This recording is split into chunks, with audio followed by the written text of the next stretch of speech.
我们看第二篇文章哦。首先，我们先看第一句话，他说根据很多的分析师。你先不要想说这个根据是什么什么题目的。你说 Dustin 这个根据是不是要考我 supporting idea 题？先不要想那么多，这个是文章而已，文章还没有考你题目，不要把你刚刚分析题目的那个逻辑放在文章上面。说 labor management relations in the United States are undergoing a fundamental change。就是劳资关系呢正在经历一个非常重大、非常基本的变化。什么样的变化呢？就是 traditional adversarialism is giving away to the new cooperative relationship between the two sides and even to concessions from labor。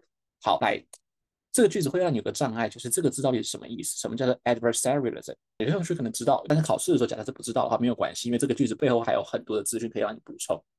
总之，我们先知道它的重点是劳资关系在变化。那它的变化是从原本的这个东西，我们不知道是什么东西 ，is giving away， 原本这个东西消失了，然后呢让位给一个新的合作模式，而且这个新的合作模式甚至会怎么样？更偏向是劳工这边去让步 ，concession 这个字是让步的意思。所以换句话说，劳资关系的改变变成劳工让步，那我们就可以反推回来，前面这个字的意思是什么？可能是资方让步，或者是至少两边是对等平衡的，对不对？因为我们可以看得出它在变化，然后我们可以看出其中一边叫做现在变化成是劳方要让步，那我们就可以反推回来，以前的状况是资方要让步，或者是劳资至少是平衡的。OK， 所以这句话就算我们有一个字看不懂，但是你从整体的逻辑来看，还是可以知道现在是变成劳方主动让步这样子。再来下一句话说，这些分析就是 Twin shocks of non-union competition in this country and low cost, high quality imports from abroad are forcing unions to look more favorably at the variety of management demands。好，分别是非工会的竞争，还有低成本、高品质的海外商品、海外的进口商品，这两大冲击，它在迫使我们的工会 look more favorably at a variety of management demands， 抱持了更为友善的态度。对谁抱持更友善的态度？后面有讲，对于资方的要求采取更为友善的态度。那你可以在读文章的时候，让自己资讯可以收正。我教大家一个技巧，这个技巧我们在上一次上课的时候有讲过，好，上次像讲座有讲过，叫代入法。我们曾经说过，代入法可以用在 DI 里面的 DST， 也可以用在 CR 里面的方案题。把自己带入一个角色的，像这篇文章也可以用。这篇文章又不是属于什么生物类别，又不是属于什么考古类别，它不是那种离我们生活很遥远的。劳资关系就是我们生活中常见的东西。我们在读文章的细节的时候，可以把自己带入其中一个角色，你就可以比较好理解细节的资讯。前面先讲说我们劳方要被迫让步，对吧？所以我们把自己当劳方，有一些非工会的竞争来了，然后有一些海外的进口商品价格又低的商品又来，这迫使我必须要干嘛？我的地位变低了，所以我们工会把自己当成工会。对于劳方的要求，我们就要怎么样更友善去回应？意思就是以前呢，资方对我们的要求，我会不理不睬。但现在因为我受到了冲击，有别人跟我竞争，还有就是海外有更好的商品，所以现在资方对我的要求，我必须要对他更友善，这样才能去理解什么叫做 look more favorably to management demands。资方有什么要求呢？Wage restraint 去缩减你的薪资，限制你的薪资成长，还有就是减少你的福利，一些你原本所坚持的权利，比如说在工作场合的保障啊，工作场合的一些规则，不能加班之类的，或者是一些对于公司老鸟那些资深员工的权利待遇，或者是这个工作好好的分工，这些原本是劳方希望有的保障，现在呢这些东西都可以被让步掉了。所以你看完整完第一段之后，你会发现一件事，他在讲的是现在美国的一个趋势的，他还没有讲出某些人的主要看法，没有说作者认为怎么样，也没有说学者认为怎么样，他就单纯来讲说美国的整个职场生态，从原本的可能劳资关系平衡，或者是劳方得利，慢慢转变成说劳方要被迫让步给资方。那他稍微讲了一下，就是说主要原因可能是因为劳工接受到了一些压力。所以他们现在愿意去放出一些他们原本坚持的东西，他们愿意对资方妥协。那接下来呢，我们可以看到文章的第一段先跟你讲，第二段跟你讲说，支持这样的趋势的人，他们觉得自己是对劳方，觉得这个是 pro labor， 是对劳方是好的。他说是什么样对劳方好呢？你们有让步，那还给你们的是什么 ？In return for 就是指什么东西所得来的回报？你让步所得来的回报是，你可以得到资方跟你去分享利润。然后呢，可以去得到一些全新的权利，然后还有就是资方可以保障你的工作不会失去，你不会被资方开掉，所以你得到资方的保障。然后呢，工会还可以把这些让步拿去交易到更多的什么，在工作现场，你有更多的话语权。More say 就是话语权的意思，在工作的在那些第一线的现场 shop floor，就是那个商店的地板，字面上是这样，可是你要想什么叫商店的地板，应该指的就是第一线的现场，在这些第一线的现场，这些劳工有更多的话语权。然后呢，像比如说什么 quality circle，还有什么 quality work life program，像这些特殊的这些计划，都可以让这些劳工可以对工作有更大的控制力。好，这边开始有一些细节出现，开始有一些专有名词出现，但是总而言之，你可以把重点放成说，它是一派人的看法。第一段只是单纯讲劳方要让步的趋势，它是事实。但是第二段地方，它就不是单纯的事实，它很明显是支持派的看法。支持派的看法认为说，你去让步，其实你有换来东西，你换来更多的话语权，你换来更多的工作的控制权，这对你来说是好的。甚至呢，工会还可以去换来什么定价权跟投资权，还有就是公司要设厂的时候呢，还可以换来对它的话语权，就是等于说这些东西你是可以参与公司的决策。所以支持的看法是这样子。那接下来呢，文章的第三段讲到了反对者的看法，所以这个地方的第三段就是什么？就是反对派的看法。那你可以想象，刚刚支持派说劳工从让步里面获得了更多的权利，那你就可以反过来想，反对派一定在讲的是劳工失去了权利的。所以你看，有这样子的代入跟预先思考的话，我们在接收等一下的细节资讯就会更加顺畅。反对派说，这样的让步其实根本不会帮你保护工作，也不会让这些原本已经要将死的厂房，这个 plants 不是指植物哦，讲工厂、讲公司的话，应该指的是那些厂房、工厂，不会让这些已经要走到夕阳的产业，让这些将死的工厂能够被延长寿命，或者是也不会让迁厂这件事情，有更多的资金可以去进行，就是不会改变一些什么东西。公司他们去做的决策，都是为了公司的长远的规划，劳工的成本这件事情只是一个小小的因素。意思就是，你以为刚刚你支持派以为你劳工可以有更多的话语权，但实际上反对派说你没有更多的话语权，公司要做的决定是改不了的。公司要做什么，他们考虑的是整体的规划，而劳工根本就只是在吹耳边风而已。你的话语权对公司来说是不怎么影响的。那他继续说什么？再来 ，unrestrained by either loyalty to their workforce or political or legislative constraint on their mobility, the companies eventually caught in wrong concession or no concessions。更进一步的说，公司呢不会被这些东西拘束的，不会被劳工到底对你他忠不忠诚，或者是今天政治的一些力量，或者是立法的一些力量去拘束他，他是不会被拘束的。看 unrestrained，公司想走就走，他想要关就关，他想要走就走，不管你有没有让步，他想来就来。所以第三段的意思，反对派的看法认为，你不要把你的让步想得太伟大了。其实呢，公司做任何决定都是看他们自己的利益，你劳工说什么都没有意义，就是他不会去考虑到你对他忠不忠诚，反正你要走就走吧，我要走就走吧，就是我想要迁厂的话，谁都挡不了我，政府也挡不了我，劳工也更挡不了我。好，不管你有没有让步，都对我来说没差，这样的概念。所以现在我们可以看到这篇文章里面一开始讲的是一个劳工让步的趋势，支持派认为让步换来了更多的劳工话语权，反对派的人认为根本没有话语权，他根本不会鸟你这样子。我们现在看第三段说什么 ？Wage-related concessions have come under particular attack。刚刚我们讲这个主题的跟薪资相关的让步也受到了攻击，也受到了批判，所以这边可能会是继续反对派的看法。然后你看他这边有写说，因为反对派人认为说工会的高薪资 underlay much of the success of United States industry in this century。underlay 的意思是什么？这个字很重要，这个字一定要知道，叫做是点点点的基础，也就是等于谁造就了谁。所以这句话的意思是说，工会的薪资高，造就了美国社会的成功，美国产业的成功。有高薪资才造就了成功。所以这句话讲的是说，反对派进一步的认为，就是因为工会的薪水高，劳工的薪水高，美国的经济才能够成功。那这些反对派进一步指出说，长久以来有一个劳资双方都同意的观点，就是说工人应该要能够赚钱。而且赚到这些钱能够让他们至少能买得起自己做的东西。比如说你在做车子，结果你赚的钱买不起你自己做的车子；你做汉堡，结果你赚的钱买不起自己做的汉堡。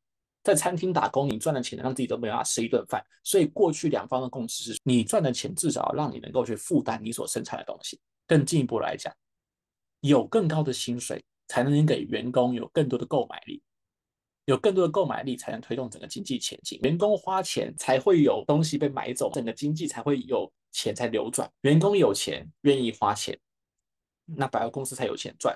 百货公司有钱赚，才有办法去开发更多的商品嘛。所以你要让员工愿意花钱，大家愿意花钱，有薪水，然后呢，整个社会的经济才会往前推动。如果今天我们要推动减薪，我们要推动双轨的薪资制，或者是那些最低薪资，就是那些年轻的员工，比如说什么实习生，他们要有一个最低的薪资。如果这些事情获得了更多支持，就是对劳工不利的薪资的让步获得了更多支持的话，那反对派就认为说，整个美国的社会福利系统是整个社会结构啦，不是社会福利系统，社会结构会变成很像是什么开发中国家，就是一些比较不进步的国家一样。他后面有解释说，这些国家是什么？只有少部分的人是有钱的，就是资产阶级是有钱的，资本家是有钱，只有少部分的人。然后再来有一群高技术的人，高技术的工人，但是这一群他其实本身是弱势群体，他还算少数。他是有技术，他是精英哦，然后他是有技术的哦，但他是少数哦。再来还会有一大堆的什么，一大堆的那些低技术的工人。marginal 这个字是边缘的意思，意思就像饥饿一样，就是你要也可以，不要也行，食之无味，弃之可惜的意思啊。这就是形容说，如果今天推行这种工资的让步的话，美国的整个社会结构就会变成像是开发中国家一样，少数有钱人，一些高知识分子，剩下大部分都是那些基层劳工。那继续讲说，如果工会就是还是继续去让步的话，工会就会发现自己怎么样，就会发现自己需要跟那些第三世界，就是刚刚讲的开发中国家竞争。但问题是，第三世界他们的要去跟谁竞争？跟这些第三世界的薪资水平竞争。这种时候，这个竞争是不可能赢的。就很像举个例子，台积电的工程师跑去美国，然后呢，美国人不加班，呵呵，拿薪水比台湾人高，然后台湾人加班24小时 on call，请问要怎么竞争得过？一个不加班，然后另外一个加班，哦，甚至加班的人薪水拿的比你低，到最后老板会选谁？这个竞争是美国工人赢不过的。所以你可以看到整篇文章里面第三段其实还一直维持了反对派的看法的。一开始先讲劳方让步的趋势，接下来讲支持派的看法，认为让步取得更多的话语权。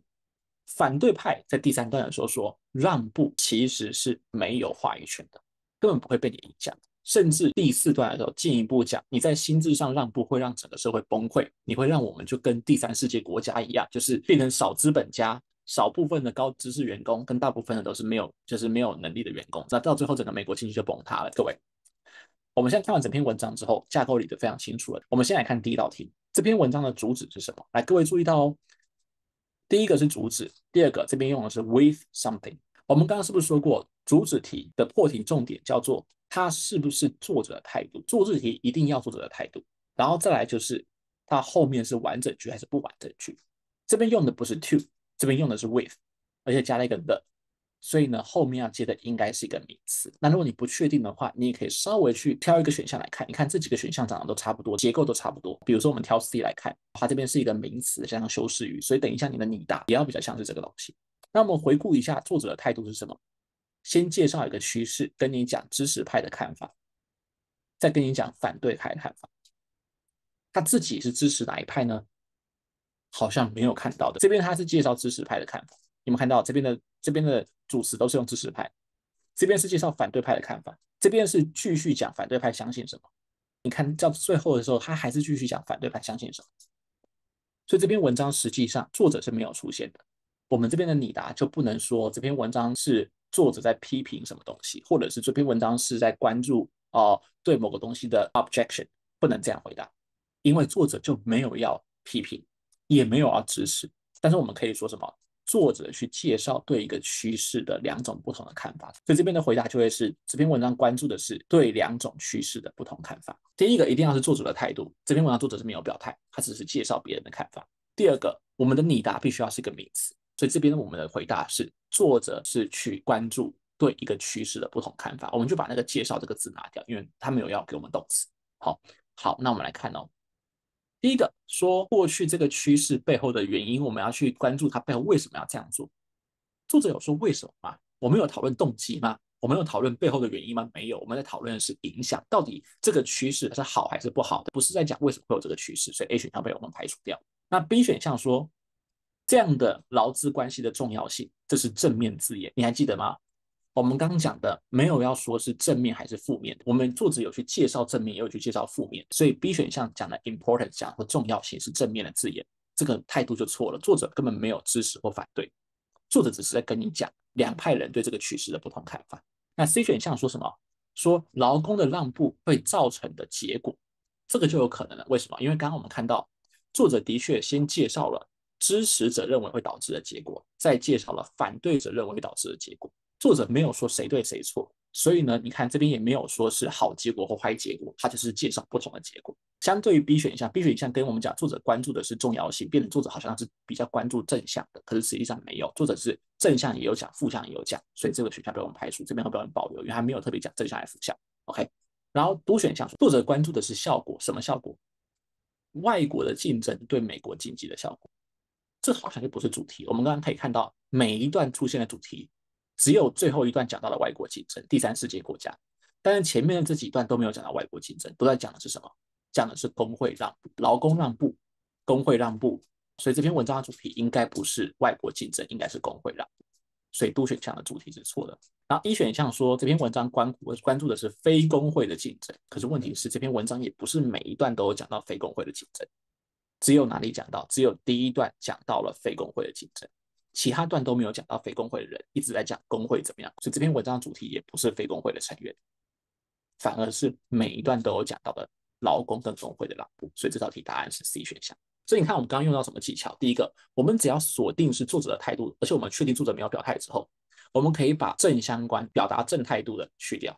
然后我们锁定了作者在这篇文章的主题在讨论的是趋势带来的影响，我们就可以把逻辑方向相反的去掉。我们讨论的不是原因，讨论的是后果。再来，我们锁定的主题每一段都有出现的叫做劳工的让步，那我们就可以把不是每一段都有出现的外国的竞争去掉，不是每一段都有出现的非工会的竞争去掉，所以最后答案会选择 C 选项这样子。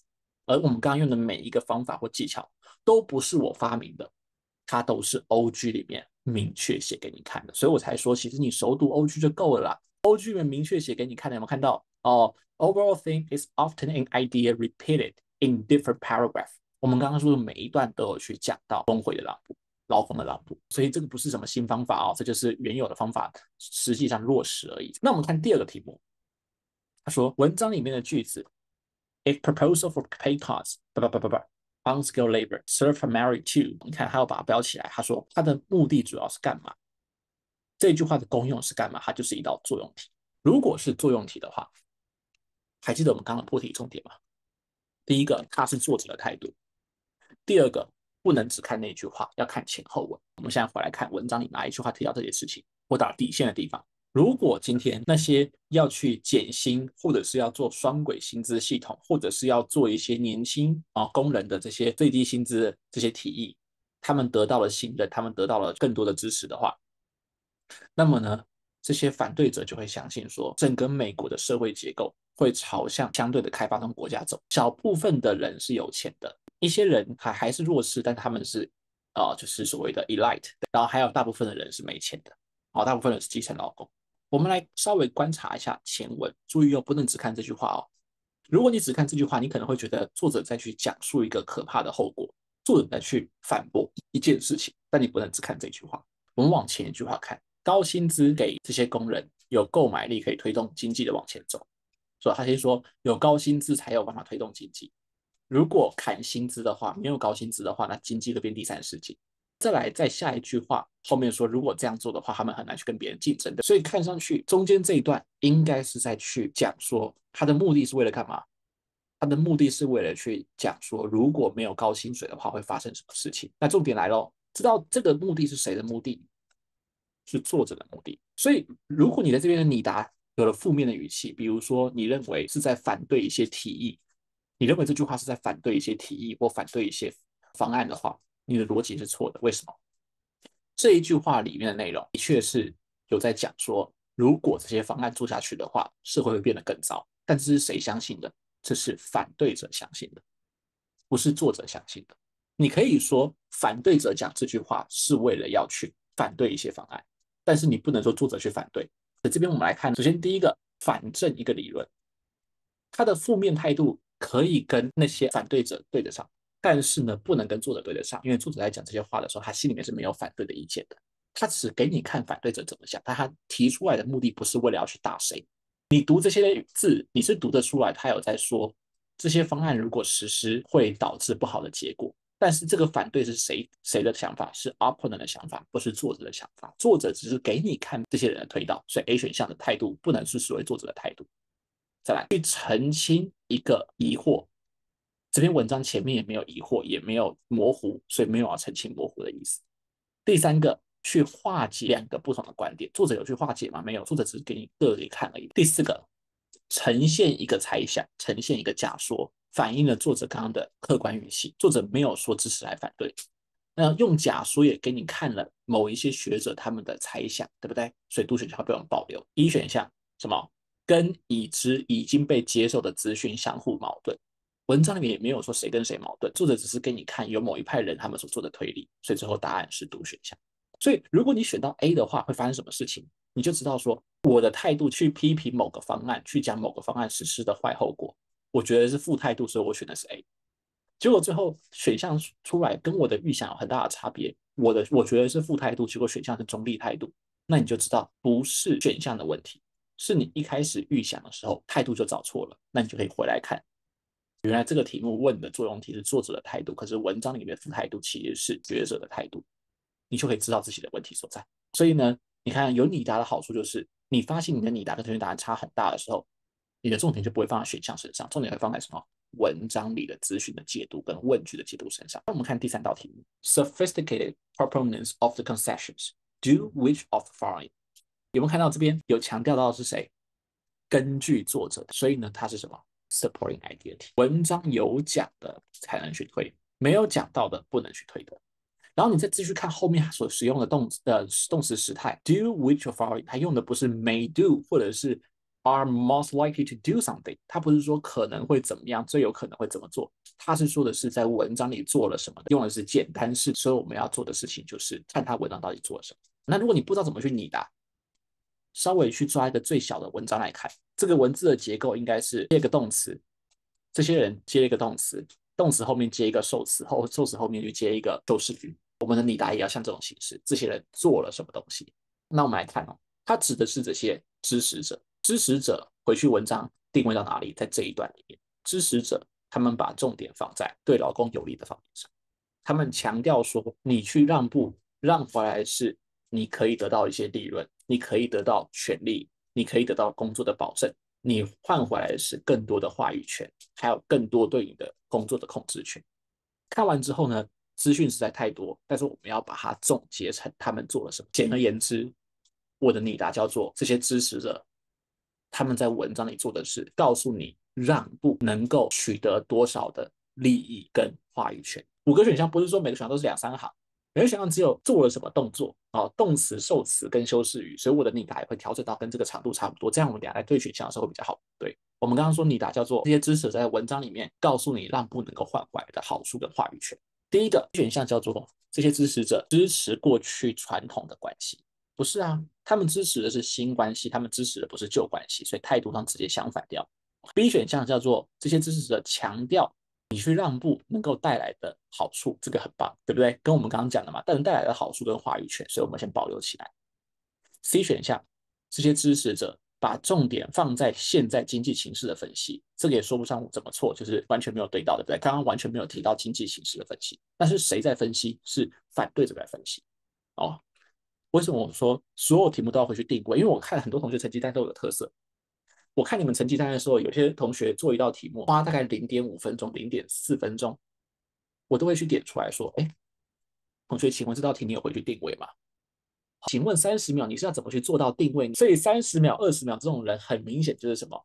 他用他心里面的印象去做题，那这个会有一个风险，因为你看 GMAT 的5个选项不会有天外飞来一笔的选项，像这个资讯它在第二段有出现哦，经济情势在第二段有出现，在这个地方出现。可是如果你没有回去定位，你可能会以为这个资讯也有关系，可是人家根本没有要考这个，因为人家考的是第一段的资讯，那就会有问题了。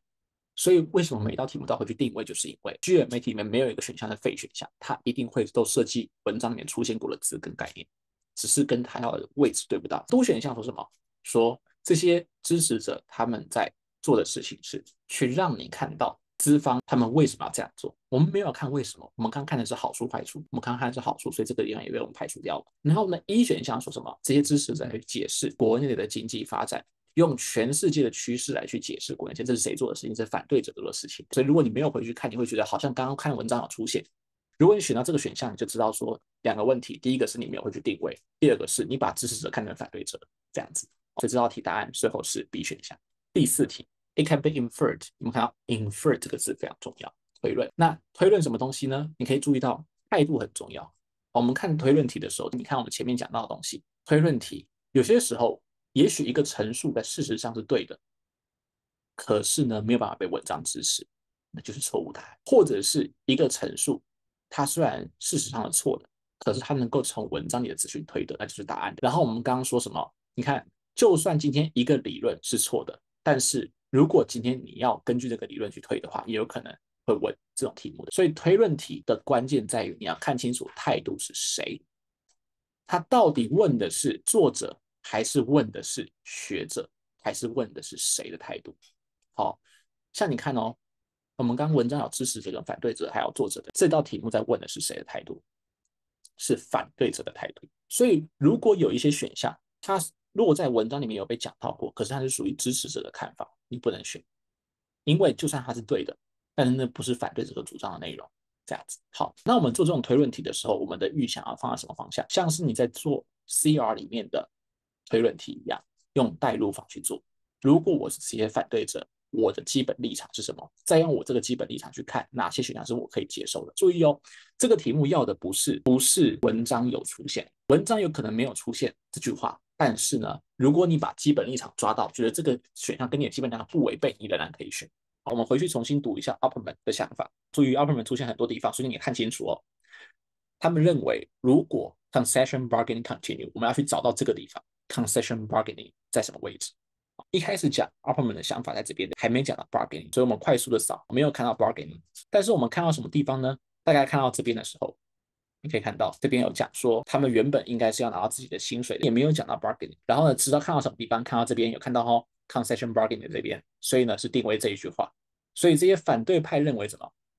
认为说，如果工会还是继续去参与 concession bargaining on a false grounds that labor costs are the source of the company's profits， 工会最后会有什么结果？会发现自己很难去跟第三世界的薪资来去竞争，这个竞争是不可能会赢的。注意哦，我们的定位要精准，不是只有要定位反对者，因为反对者在文章里面大部分地方都在出现。从刚刚文章里面的这边就在出现反对者，你知道这边更精准的是，反对者认为，如果工会继续去做这件事，继续去做 bargaining 的话，会发生什么事情？